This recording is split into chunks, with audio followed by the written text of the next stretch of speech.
দাবিতে নবান্ন অভিযান জিরো আওয়ারের আজকের মূলত আলোচনার বিষয়। আমি মণিময় রয়েছে আপনাদের সঙ্গে। মণিময়ের সঙ্গে রয়েছে আমি শাহানা। এবং মণিময় যেমনটা বললো, অবশ্যই সেই অভিশপ্ত রাত্রি গত বছর 8ই আগস্ট যেই দুর্বিষহ ঘটনা ঘটেছিল এবং বিচারের দাবি আজও অধরা, এবং সেই নিয়েই আজ নবান্ন অভিযান একেবারে। আর কিছুক্ষণ আগেই আমরা যে বক্তব্য শুনতে পাচ্ছিলাম, এক এক করে সেগুলো আপনাদেরকে শোনাচ্ছিলাম। আর এই মুহূর্তে বিরোধী দলনেতা শুভেন্দু অধিকারী তিনি বিধানসভার বাইরে কি বক্তব্য রেখেছেন শোনাবার চেষ্টা করুন। উনার বাড়ি গেছেন রামপুরহাটের বকটুইতে। মমতা পৌঁছানোর আগে 55 জন এমএলএ নিয়ে আমরা গেছি। মগরাহাটে সিপিএম আইএসএফ এর পঞ্চায়েত ভোটের পরে ঘর লুট হয়েছে, আমরা ত্রাণ নিয়ে পৌঁছেছি। আমরা জানি তারা কোনোদিন আমাদের ভোট দেয় না, দেবেও না। তাই যে কাজটাও অভয়া বনের কলিগদের করার কথা, সেই কাজটা আজকে রাষ্ট্রবাদী স্বেচ্ছাসেবকরা করছে। ইতিমধ্যে জমায়েত শুরু হয়ে গেছে। আজকে শনিবার, যত ছুটির দিন, সাথে রাখি পূর্ণিমা আছে, বিশ্ব আদিবাসী দিবস আছে, নানা কর্মসূচি আছে। আমার কাছে যা খবর আছে, দুটি পয়েন্টের বাইরেও হাওড়া স্টেশনেও ইতিমধ্যে কয়েক হাজার মানুষ জমা হয়েছেন। তারা মিছিল শুরু করতে চলেছেন। সাঁতরাগাছি পয়েন্টেও ইতিমধ্যে 5000-এর বেশি আন্দোলনকারী জমায়েত হয়েছেন, এবং ডোরিনা ক্রসিংয়েও প্রচুর মানুষ, মহিলা এবং বিভিন্ন মঠ মন্দির থেকে সাধু সন্তরা, তাদের কে ডেকেছে আমি জানি না, অভয়ার বাবা মার ডাকেই এসেছে, তারা জমায়েত হতে শুরু করেছেন। আমরা কলকাতাতে যে এমএলএরা ছিলাম বিজেপির, আমরা প্রায় 20 জনের মতো এখানে জমায়েত হয়েছি। আমরা এখানে বিশ্ব আদিবাসী দিবস পালন করলাম। আমরা আর খানিকক্ষণ পরে এখান থেকে গিয়ে ডোরিনাতে ওনার বাবা মার সঙ্গে অংশগ্রহণ করব। একটা বিষয় দেখা যাচ্ছে, দু জায়গায় পারমিশন আছে।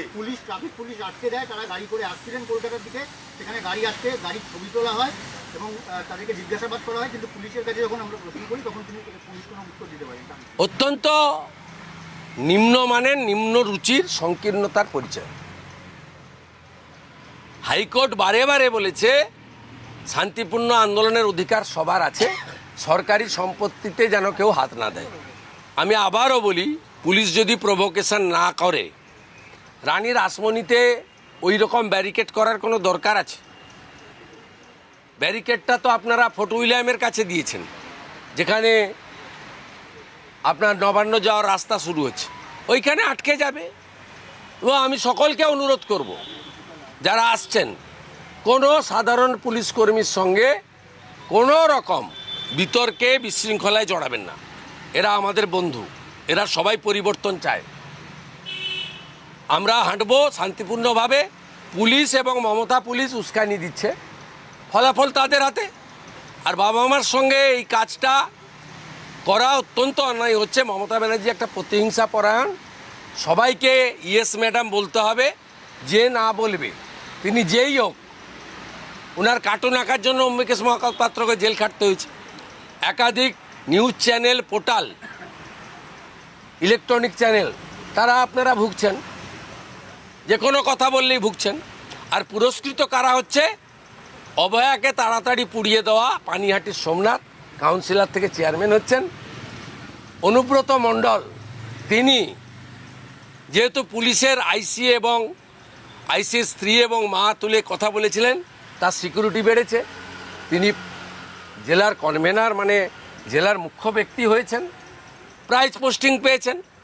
সেই জন্য সবাই বলছে ধর্ষকদের প্রোটেক্টরকে মমতা ব্যানার্জি, আবার কে?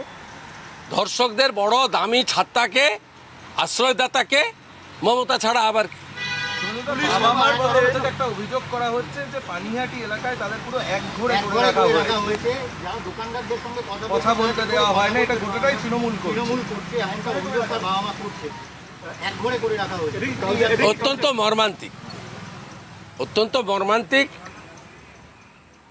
এবং এটা নিন্দা করার কোনো ভাষা নেই। আমি এটা শুনলাম, আমার সঙ্গে ওই পরিবারের যোগাযোগ আছে, তাদের হয়তো সব বিষয়ে আমার ক্ষমতা লিমিটেশন আছে, সবটা আমি করে দিতে পারি না। কিন্তু আমার সহমর্মিতা এবং সমব্যথিতা এটা আমার প্রথম দিন থেকে আছে। এই পরিবেশ কাটিয়ে দেওয়ার জন্য ওই এলাকায় নাগরিক কনভেনশন করা বা লিফলেট বিতরণ করা, এটা আগামী দিনে আমি উদ্যোগ নেব আমার সাথী বিধায়কদের নিয়ে। দরকার হলে সেই এলাকায় আমরা দুদিন ধরে বাড়ি বাড়ি দোকানে দোকানে গিয়ে এই পরিস্থিতি কাটিয়ে আসার জন্য সমাজের সচেতন নাগরিকদেরকে বলবো। পুলিশ দু জায়গায় আটকানোর জন্য প্রচেষ্টা নিচ্ছে। প্রথম জায়গা হচ্ছে রানী রাসমণি, সেখানেই পারমিশন পাওয়া যাচ্ছে, আর সাঁতরাগাছি বাস স্ট্যান্ড। এর বাইরে আর কোথাও গেলে গ্রেপ্তার করা হবে এমনও পর্যন্ত করবে। গ্রেপ্তার তা কি আছে, এর গতবারে তো 105 জনকে গ্রেপ্তার করেছে। তো গ্রেপ্তারের ভয়টাই তো দেখিয়ে আমাদের লাভ নেই। শান্তিপূর্ণভাবে আমরা এগাবো, যেখানে আটকাবে বসে পড়বো, প্রতিবাদ হবে। আমরা কেউ বক্তা নই, বাবা মাই বক্তব্য রাখবে সুযোগ পেলে, মাইক ব্যবহার করার সুযোগ পেলে, আর নইলে আমরা অংশগ্রহণ করব। যেখানে বাধা দেবে আমরা সেখানে আটকে যাব। আমরা কোনো সংঘাতে যেতে চাই না, কোনো সংঘাতে যেতে কাউকে বলবো না। এবারে পুলিশ যদি জল কামান দেন, গ্যাস ফাটান, গুলি করেন, গ্রেপ্তার করেন, সেটা পুলিশ করতে পারে। সেখানে আমাদের এটা নিয়ে রাজনীতি করছে। ববি হাকিম বলছে মর্মান্তিক ঘটনা, কিন্তু শুভেন্দু অধিকারী এটা নিয়ে রাজনীতি না, রাজনীতি করছি না, প্রতিবাদ করছি। মুখ্যমন্ত্রী সবার মুখ্যমন্ত্রী হতে পারেননি। বিরোধী দলনেতা সরকার এবং সরকারি দলের দ্বারা অত্যাচারিত, সে হিন্দু হন, মুসলমান হোক, শিখ হন, খ্রিস্টান হন, তিনি সিপিএম হন, কংগ্রেস হন, অবশ্যই বিজেপি হন, বা অরাজনৈতিক হন, নন পলিটিক্যাল হন, বা সংবাদকর্মী হন, বা ব্যবহারজীবী হন, সবার জন্য বিরোধী দলনেতার আওয়াজ আছে। বিরোধী দলনেতা মানে যারা সরকার এবং সরকারি দলের দ্বারা অত্যাচারিত হবে তাদের জন্য আওয়াজ তোলা। কালকে সাঁতরাগাছিতে আমি আসার পথে আওয়াজ তুলেছি। একটা নন পলিটিক্যাল সংগঠন সনাতন প্রহরী, তারা ক্যাম্প বানাচ্ছিল আজকে যারা সাঁতরাগাছিতে স্টেশনে নামবে তাদের জল দেওয়ার জন্য। এরা ভেঙে দিয়েছিল, আমি প্রতিবাদ করেছি। অর্থাৎ যে কাজটা মমতা ব্যানার্জির করা উচিত, ভোটের সময় ইলেকশন হয়, ভোটে যে বেশি ভোট পায় 51 পায় সেই জেতে, যে 49 পায় সে হারে। কিন্তু সারা বছর সকলের হতে হয়, যেটা রাজ্যের মুখ্যমন্ত্রী হতে পারেননি। আমি বিরোধী দলনেতা আমার সাথীদের নিয়ে চেষ্টা করি, এটাই বিজেপির নীতি। বিজেপি আমাকে এই নীতিতে দীক্ষিত করে, শিক্ষিত করে বিরোধী দলনেতার দায়িত্ব দিয়েছে, আমি সেটাই পালন করি। 14ই আগস্ট যেখানে ভাঙচুর হয়েছিল অভয়াকাণ্ডের পরে তথ্য প্রমাণ লোপাটের অভিযোগ উঠেছিল, তারপরে পুলিশ কোনো রিপোর্টই দেয়নি। আপনারা তো বলেছেন যে কোনো রকম দলমত নির্বিশেষে আপনারা অংশগ্রহণ করতে পারেন। স্লোগানও ওর বাবা ঠিক করে দিয়েছে, উই ওয়ান্ট জাস্টিস। দফা 1 দাবি 1 মুখ্যমন্ত্রীর পদত্যাগ, বিচার চাই, বিচার দাও। এর বাইরে একটাও স্লোগান হবে না, কোনো রাজনৈতিক পতাকা নেই। রাখি পূর্ণিমার অনুষ্ঠান, বিশ্ব আদিবাসী দিবসের অনুষ্ঠান শেষ, এখন বন অভয়া, চোখের জল আর এই কালো। আজকে কালা দিন, ছি মমতা ছি। এসইউসিআই বলছে অভয়ের বাবা মার এই কর্মসূচির সঙ্গে তারা নেই, তারা রয়েছেন ডাক্তারদের সঙ্গে।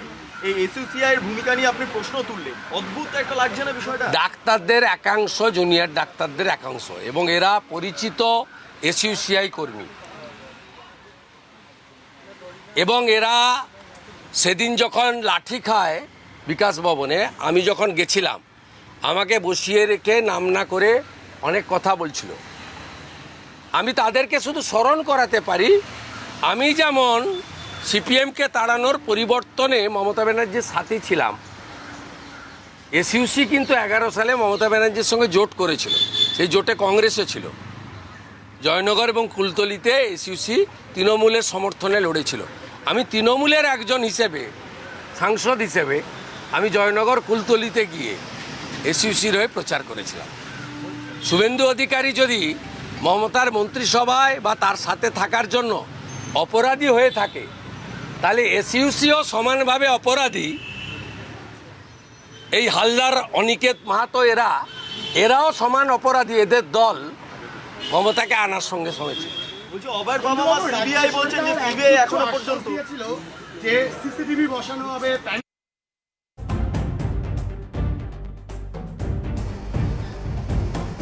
একেবারে বিধানসভার বাইরে থেকে রাজ্যের বিরোধী দলনেতা শুভেন্দু অধিকারী তার বক্তব্য সাংবাদিকদের মুখোমুখি হয়ে তিনি তার প্রতিক্রিয়া জানালেন। আর এই মুহূর্তে আমরা একটু নজর রাখবো সাঁতরাগাছির দিকে। এই মুহূর্তে সরাসরি সঙ্গে রয়েছেন আমাদের প্রতিনিধি মফিজুল ইসলাম। মফিজুল, এই মুহূর্তে ঠিক কি ছবি?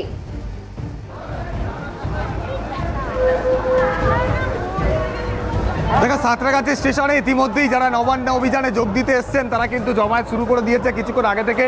তুমি দেখো যে মেদিনীপুর, পশ্চিম মেদিনীপুর, পূর্ব মেদিনীপুর থেকে যে সমস্ত ট্রেনগুলো এই সাঁতরাগাছি হয়ে হাওড়া যায়, সেই ট্রেন থেকে কিন্তু প্রচুর মানুষজন তারা কিন্তু ইতিমধ্যেই সাঁতরাগাছি স্টেশনে তারা কিন্তু এসে পৌঁছে গিয়েছেন। আর কিছুক্ষণের মধ্যেই সাঁতরাগাছি স্টেশন থেকে কিন্তু তারা র্যালি করে নবান্ন অভিমুখে তাদের এই নবান্ন অভিযান সেটা কিন্তু শুরু হবে। এখানে প্রচুর সংখ্যক মানুষজন তারা কিন্তু ইতিমধ্যেই এসে পৌঁছেছেন সাঁতরাগাছি স্টেশনে তাদের এই নবান্ন অভিযানে তাদের যোগ দেওয়ার জন্য। এবং সেখানে কয়েকজন এমএলএকেও আমরা দেখতে পাচ্ছি, বিজেপি দলের এমএলএ তারাও কিন্তু এসে উপস্থিত হয়েছেন। ঘাটালের এমএলএ শীতল কপাট, তাকে কিন্তু আমরা দেখতে পাচ্ছি, তিনি কিন্তু অনেকক্ষণ থেকে এসে উপস্থিত হয়েছেন। আমি তার সঙ্গে একটু কথা বলবো। ঘাটালের বিধায়ক তিনি রয়েছেন। দাদা, আপনার সঙ্গে একটু কথা বলি। মানুষজন আসতে ইতিমধ্যেই শুরু করেছে, প্রত্যেককেই কিন্তু দলীয় পতাকা ছেড়ে আপনাদের দলের কর্মী সমর্থক তারাও কিন্তু এসে যোগ দিচ্ছেন। কিভাবে আপনারা নবান্ন অভিমুখে যাবেন? যেভাবে পুলিশ ব্যারিকেড করে রেখেছে, কি করবেন? এটা একটা বালির মাঠ। 1 বছর ধরে অভয়া আমাদের বোন বিচার পায়নি। এরকম অভয়ার মতো কত অভয়া 11 সাল থেকে 25 সাল তৃণমূল নেতাদের ভোগের শিকার হয়েছে। তো সে জায়গায় অভয়ার মা বাবার ডাকে আমরা সবাই এসেছি। আমাদের রাজনৈতিক দল বললে ভুল হবে। পশ্চিমবাংলার আপামর জনগণ এসেছে, সবাই অভয়ার বিচার চাইছে। নবান্নে যিনি বসে আছেন একজন, তিনি মহিলা মুখ্যমন্ত্রী। মহিলা হয়ে মহিলাদের সুরক্ষা দিতে পারছেন না, উনি অপদার্থ অযোগ্য মুখ্যমন্ত্রী। ওনার উচিত ছিল অভয়ার বিচার দেওয়া, নতুবা ওনার পদত্যাগ করা। তাই আজ বাংলার মানুষ ছুটে এসেছে ওনার পদত্যাগ করার জন্য। যত বড় ব্যারিকেড হোক না কেন, এই ব্যারিকেড কোনো কাজ করবে না। মানুষের যা ঢল আছে আমরা সবাই মিলে নবান্নে পৌঁছাবো। অভয়ার মা বাবার ডাকে যে আমরা এসেছি সেটা পূরণ করেই দেখাবো। একেবারে আমি স্লোগান শোনাবো। এখানে যারা এসছে নবান্ন অভিমুখে যাওয়ার জন্য তারা স্লোগান দিচ্ছে প্যারেডি গানের সঙ্গে। মুখ্যমন্ত্রী বিদায় তারা কিন্তু চাইছেন, এখানে দেখতে পাচ্ছেন। আমি একটু সেই ছবিটাও দেখাবো। জনি মণ্ডল রয়েছে, সেই ছবি দেখাচ্ছে যেভাবে এখানে স্লোগান শাউটিং চলছে। আর কিছুক্ষণের মধ্যেই সেটা কিন্তু তারা নবান্ন অভিমুখে তারা চলবে। সেই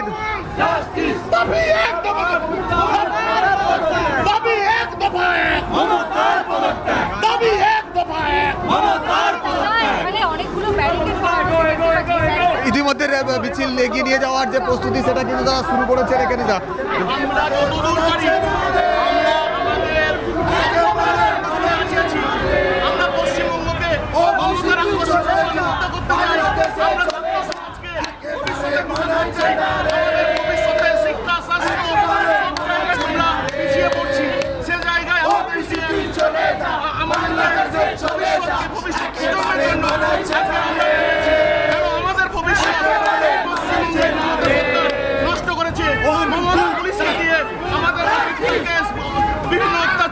দেখতে পাচ্ছি এইভাবে প্যারোডি গান এবং তার সঙ্গে সঙ্গে স্লোগান, এভাবেই কিন্তু তাদের মিছিল শুরু হবে। এবং এখান থেকে তারা সাঁতরাগাছির বাস স্ট্যান্ড পর্যন্ত পৌঁছাবে, যেখানে কিন্তু ব্যারিকেড করে দেওয়া আছে।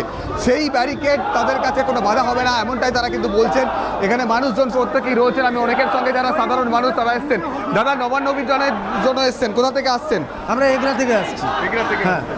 কি চাইছেন? 1 বছরও এখনো পর্যন্ত বিচার পেলেন? বছর হয়ে গেল, এখনো পর্যন্ত অভয়াদির বিচার পাওয়া যায়নি।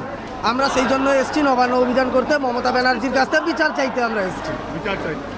দফা 1 দাবি 1 মুখ্যমন্ত্রী পদত্যাগ, এই স্লোগানটাও দেওয়া হচ্ছে। আপনারা কি চাইছেন? মুখ্যমন্ত্রী একদম মুখ্যমন্ত্রী পদত্যাগ চাই। নির্লজ্জ মুখ্যমন্ত্রী, একজন বাংলার একজন নির্লজ্জ মুখ্যমন্ত্রী। কেন যে একজন মহিলা হয়ে একজন আমার দিদি ভাই যে আজকে তাকে নির্মমভাবে ধর্ষণ করে মার্ডার করা হলো, তার এখনো পর্যন্ত বিচার হলো না।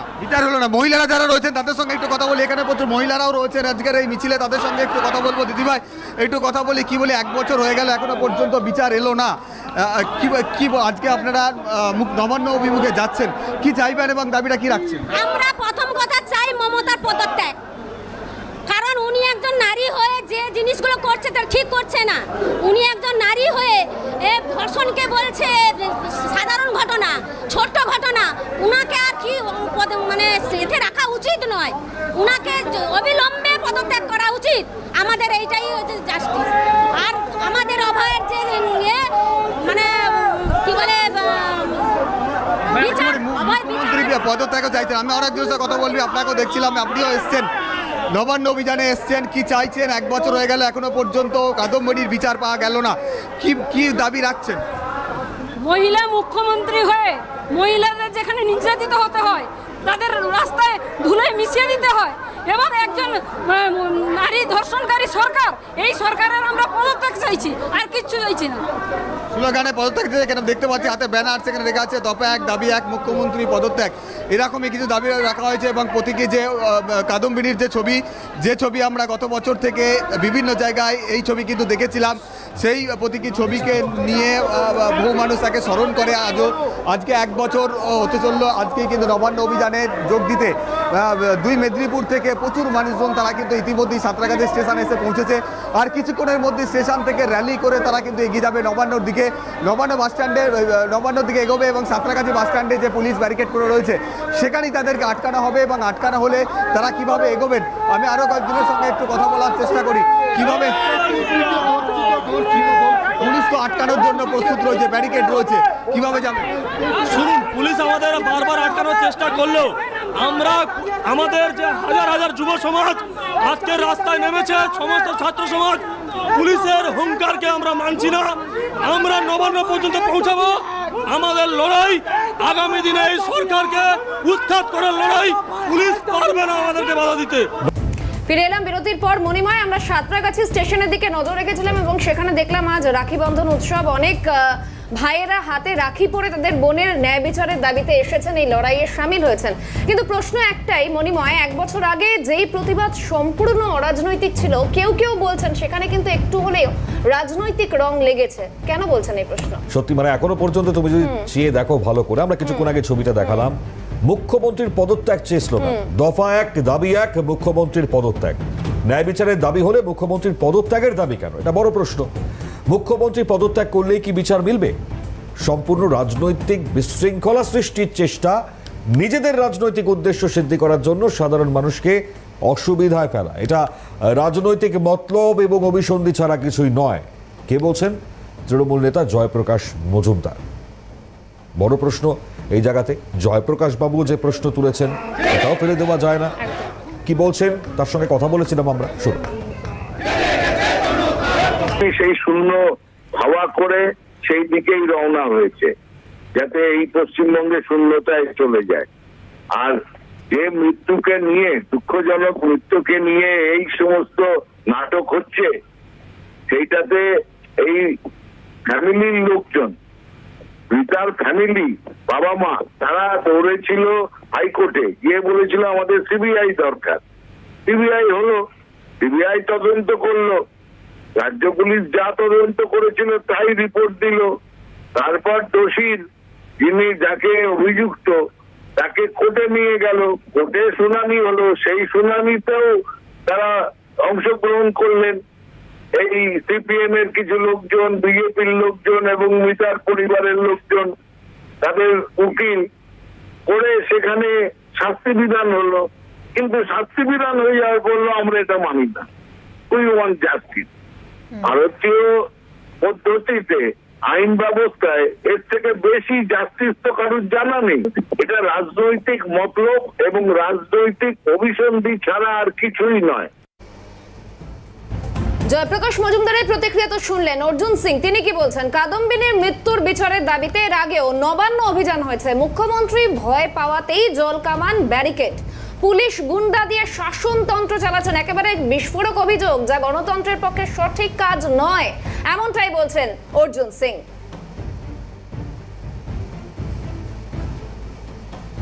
এটা তো একটা গণতান্ত্রিক পদ্ধতি। আমাদের ঘরের মেয়ে অভয়ার জন্য আগেও আমরা নবান্ন অভিযান করেছিলাম ছাত্র সমাজকে সামনে রেখে। এবার সরাসরি তার মা বাবা এই নবান্ন অভিযানটা ডেকেছে। আমরা পশ্চিমবাংলা সরকারকে বোঝাতে চাইছি, পুলিশ আর ক্রিমিনাল দিয়ে আপনি পশ্চিমবাংলা শাসনতন্ত্র চালাচ্ছেন, এটা খুবই অন্যায়, গণতন্ত্রের পক্ষে এটা সঠিক কাজ নয়। এই লড়াইটাকে জাগিয়ে দেওয়ার জন্য তার মা বাবাকে আমি ধন্যবাদ জানাবো। আপনি যাবেন নবান্ন, যদি আপনার দেখবেন টিভি পর্দায়, তাহলে দেখবেন হাজার হাজার লক্ষ লক্ষ মানুষ আজকে মার্চ করবে। মমতা ব্যানার্জি ভয় পেয়েছেন, কন্টেনার লাগাচ্ছেন, ওই ব্যারিকেড ঝালাই করে দিচ্ছেন। এটাই আমাদের জিত। মমতা ব্যানার্জি যে নট এ ফ্যাক্টর, সরকারকে নড়িয়ে দিতে পারছি, এটাই আমাদের বড় কাজ। সাধারণ মানুষের মধ্যে যে ক্ষোভ আছে সেই ক্ষোভ যদি রাস্তায় আছড়ে পড়ে এর পরিণাম কি হতে পারে আন্দাজ করতে পারছে না। কে বলছেন? প্রতিক্রিয়া দিচ্ছেন বিজেপি নেতা দিলীপ ঘোষ। শোনাই। সরকার ভয়ের মধ্যে আছে, কারণ আজকে এটা জন আন্দোলনের রূপ নিতে পারে। তারাও বুঝতে পারছেন না কোনো একটি দল বা কোনো পার্টি ডাকলে তার নেতাদেরকে আটকানো যায়, বোঝা যায় কি হতে পারে রাষ্ট্রে। সাধারণ মানুষের মনের মধ্যে যে ক্ষোভ রয়েছে সেটা যদি রাস্তায় আছড়ে পড়ে তো এর পরিণাম কি হতে পারে, কত লোক হতে পারে, কোথা থেকে লোকেরা বেরোবে সরকার আন্দাজ করতে পারছে না, তাই বেশি ভয়ের মধ্যে, চাপের মধ্যে আছে। এবার একটু পানিহাটির দিকে নজর রাখতে হচ্ছে। রক্তে রেখা পোস্টার হাতে নবান্নের পথে পানিহাটি থেকে রওনা প্রতিবাদী যুবকদের। কাদম্বিনীর বিচার চেয়ে পোস্টার এবং প্রতিবাদীদের এই নবান্ন অভিযানে যোগ দিতে যাচ্ছেন প্রতিবাদীরা। ছবিটা এই মুহূর্তে দেখাচ্ছি, একেবারে রক্ত দিয়ে লেখা ন্যায় বিচারের দাবিতে, কাদম্বিনীর ন্যায় বিচারের দাবিতে এই প্রতিবাদ কর্মসূচি প্রতিবাদীদের। আর কি বলছেন প্রতিবাদীরা একটু শোনাই। বোনের রক্ত হবে না কো ব্যর্থ, এই বার্তা নিয়ে আমরা সকলের কাছে, সকালকে নিয়ে আমরা নবান্নের পথে এগিয়ে যেতে চাই। রক্ত দিয়ে আজকে আমাদের বোনের বিচারের দাবি চেয়েছি। এই বিচার আমরা ছিনিয়ে আনবো। মানুষের জনরোষের কাছে এই ব্যারিকেড যৎসামান্য। মানুষ যদি চায় এই ব্যারিকেড পেরিয়ে আমরা আজ নবান্নের পথে চলে যাব। তাতে আমাদের রক্ত ঝরাতে হলে আমরা রক্ত ঝরাতে প্রস্তুত আছি। আজ আমরা এই বিচারের দাবিতে নবান্ন অভিযানের অভাবের বাবা মার সাথে আমরা আজ একসাথে পথে হাঁটবো। আর দিনভর নজর থাকবে যে ছবিগুলো আসছে সামনে, এক এক করে সেই ছবিগুলোর দিকে। আজকের সময় নেই।